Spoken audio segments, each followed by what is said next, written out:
ક્યારથી થઈ રક્ષાબંધન પર્વની શરૂઆત? જાણો તહેવાર સાથે જોડાયેલી રોચક કથા. રક્ષાબંધનના તહેવાર સાથે પૌરાણિક કથા જોડાયેલી છે. રાજા બલિ અને લક્ષ્મી માતા તેમજ દેવરાજ ઇન્દ્ર સાથે ઇન્દ્રાણી વિશે વાત કથા પ્રચલિત છે. રાજા બલિને માં લક્ષ્મીની શરૂઆત કરી રાખડી બાંધવાની. પ્રથા પુરાણ અનુસાર રાજા બલિ ભગવાન વિષ્ણુના પ્રખર ભક્ત હતા.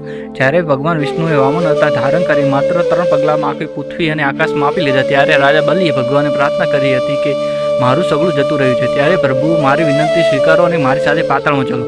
ભગવાને રાજા બલિની વાત માની વૈકુંઠ છોડી પાતાળમાં જતા રહેતા. માતા લક્ષ્મી ચિંતિત થઈ ગયા હતા અને તેમને વિષ્ણુને પરત લાવવા માટે લીલા રચી. માતા લક્ષ્મી ગરીબ મહિલાનું રૂપ ધારણ કરી બલિ રાજાને રાખડી બાંધી.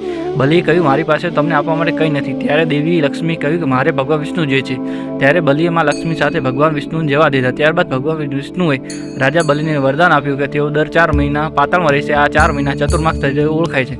પત્ની સચે ઇન્દ્રદેવને રાખડી બાંધી હતી. પુરાણમાં કથા અનુસાર વોરા સુર સાથે યુદ્ધ પહેલા રાજા ઇન્દ્રની રક્ષા માટે ઇન્દ્રાણીએ સચે પોતાના તપ બલથી રક્ષાસૂત્ર તૈયાર કર્યું. જ્યારે તેમણે રક્ષાસૂત્ર ઇન્દ્રને હાથે બાંધ્યું ત્યારે શ્રાવણ પૂનમ હતી. આ રક્ષાસૂત્ર રાજા ઇન્દ્રની રક્ષા કરી અને તેઓ યુદ્ધમાં વિજય થઈ ગયા.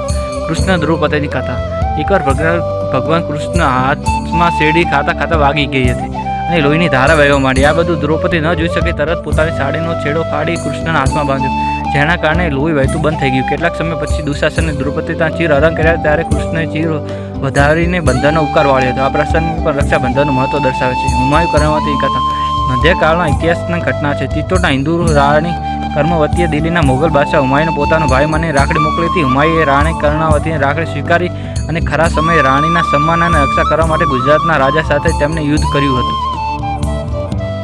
આવા પ્રકારના વિડીયો જોવા માટે મારી ચેનલ સબસ્ક્રાઈબ કરો અને વિડીયો ગમ્યો તો લાઈક અને કોમેન્ટ કરો. હર હર મહાદેવ.